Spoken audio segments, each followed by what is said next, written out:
Alors, suivez attentivement comment calculer la divergence du vecteur B. Le vecteur B est fonction de x, y et z. Donc, il est dans l'espace. Il a trois coordonnées. Ces coordonnées sont bx, by et bz. Alors, cela peut s'écrire comme ceci. En colonne, nous aurons x moins x au carré, y et z au carré.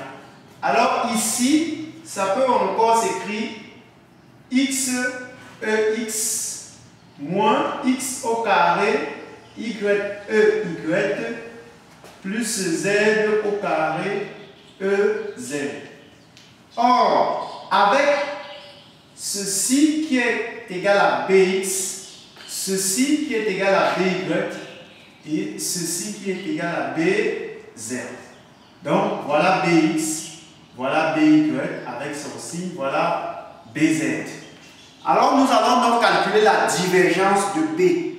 Le vecteur B est en coordonnées cartésiennes. Ça veut donc dire que nous allons écrire la formule de la divergence en coordonnées cartésiennes. Alors la divergence de B est égale à quoi? En nabla scalaire B. Nabla c'est le gradient, donc gradient scalaire B. Alors le produit scalaire de nabla fois par le vecteur B, est égal à quoi? À la dérivée partielle de Bx par rapport à x, plus la dérivée partielle de By par rapport à y, plus la dérivée partielle de Bz par rapport à z. Ça, c'est la formule de la divergence en coordonnées cartésiennes. Nous allons donc calculer le terme-ci, le terme-ci et le terme-ci, puis les additionner pour que ça nous donne la divergence du vecteur B. Commençons par le premier terme. La divergence, la dérivée partielle de Bx par rapport à x est égale à quoi? À la dérivée partielle par rapport à x de la coordonnée de B en x, c'est-à-dire Bx. Bx c'est x. La dérivée partielle de x par rapport à x c'est 1. Puis le deuxième terme.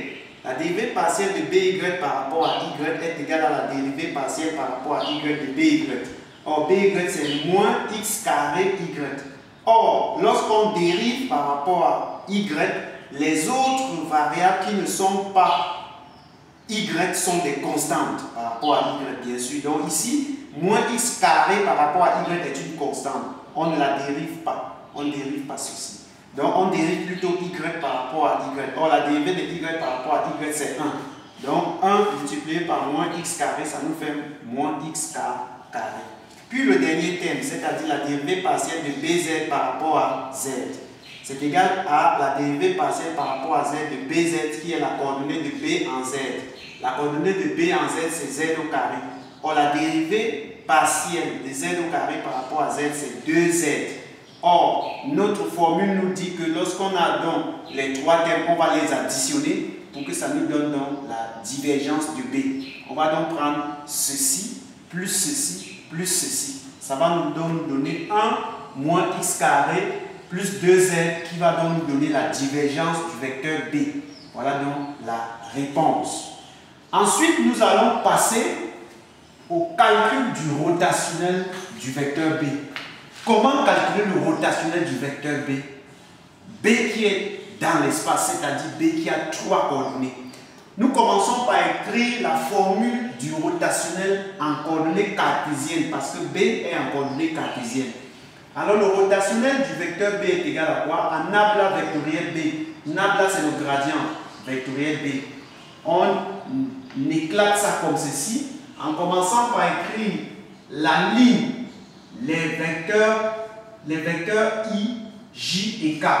Après, nous allons mettre donc les coordonnées du gradient, c'est-à-dire dérivée partielle par rapport à x qui est porté par I, dérivée partielle par rapport à y qui est porté par j, dérivée partielle par rapport à z qui est porté par k. Il s'agit là des coordonnées de nabla en coordonnées cartésiennes. Nous continuons par écrire les coordonnées du vecteur B en ligne toujours, c'est-à-dire Bx, By et Bz. Voilà les coordonnées du vecteur B en I, en J et en K. Voilà ces coordonnées. Maintenant, nous appliquons la formule. Suivez attentivement comment on va appliquer la formule. Comment trouver la matrice portée par I? On bat là, on bat là. Donc, on cache comme ça, on cache comme ça. Regardez. lorsque je vais calculer la matrice portée par I, je cache là. Voilà donc la matrice qui est portée par I. Ce que je n'ai pas caché, voilà ça. Toute la matrice qui est portée par I. Voilà ce que j'ai écrit. La matrice. Donc je cache là et je cache là. Voilà la matrice qui est portée par I. Voilà ça, portée par I. Maintenant, je mets le signe moins. Je mets le signe moins de la formule. Je cache en J. Je cache là et je cache là. Regardez. Je cache là comme ça. Voilà, en J, je cache là. Ça veut dire que je recopie la matrice ci. Je cache là comme ça. Je recopie la matrice ci et je recopie celle-ci que je n'ai pas cachée. Donc, je recopie ce que je n'ai pas caché. Il s'agit de la matrice ci et la matrice ci. Voilà ça. La matrice ci. La voici. Du moins, ceci. Et ceci. Ça nous donne la matrice portée par J. Ce que je n'ai pas caché. Regardez la matrice là. Donc ça nous donne la matrice là. Portée par J. On n'oublie pas le signe moins porté par J. Plus, quelle est la matrice portée par K? On cache là. Regardez. Je cache là. Voilà la matrice qui sera portée par K. La voici. Donc je cache là comme ça. Voilà la matrice qui sera portée par K. Je recopie donc cette matrice là portée par K. Alors suivez alors comment on effectue. Lorsque j'ai déjà recopié ça, je fais donc ça fois ça. Ça nous donne dérivé partiel de BZ par rapport à Y. Moins ça fois ça. Dérivé partiel de BY porté par Z. Par rapport à Z.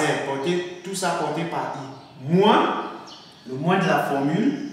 Je fais donc ça fois ça. Ça nous donne la dérivée partielle de BZ porté par X. Moins ça fois ça ou ça fois ça, ça nous donne la dérivée partielle de BX portée par rapport à Z, le tout porté par J.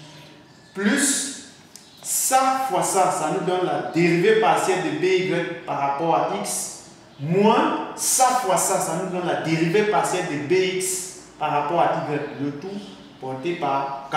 Alors ce qu'on va faire, c'est que on va calculer la dérivée partielle de chaque terme. Donc je vais calculer ceci. Je vais calculer ceci, je vais calculer ceci, je vais calculer ceci, je vais calculer ceci, je vais calculer ceci. Et je vais soustraire chaque terme porté par I, porté par J, porté par K et trouver donc le rotationnel de B. Donc je commence par celui-ci. Alors, la dérivée partielle de BZ par rapport à Y est égale à quoi? Est égale à la dérivée partielle par rapport à Y de BZ. Or, BZ, voilà la coordonnée de B là. La coordonnée de B en Z, c'est BZ, c'est Z au carré. Or, la dérivée partielle de Z au carré par rapport à Y, c'est 0. Parce que Z est une constante par rapport à Y. Donc, c'est 0. La dérivée partielle de BY par rapport à Z est égale à la dérivée par rapport à Z de BY. Voilà la coordonnée là. Voilà BY. C'est-à-dire la coordonnée de B en Y. Or, il n'y a pas Z ici.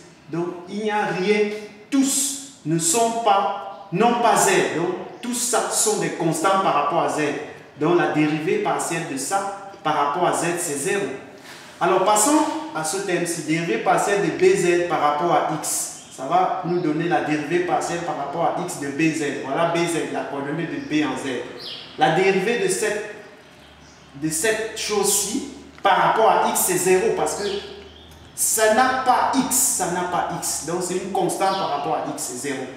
Passons à ce terme-ci, la dérivée partielle de BX par rapport à Z. Ça va nous donner la dérivée partielle par rapport à Z de BX, la coordonnée de B en X. Or, X est une constante par rapport à Z, donc sa dérivée, c'est 0.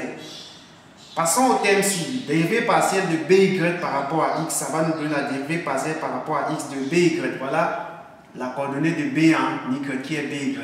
Alors, nous remarquons que dans cette coordonnée-ci, il y a X. Donc, les autres sont des constantes. Moins Y est une constante. Donc, on va dériver juste X au carré. Ou du moins, Y est une constante. On sort la constante.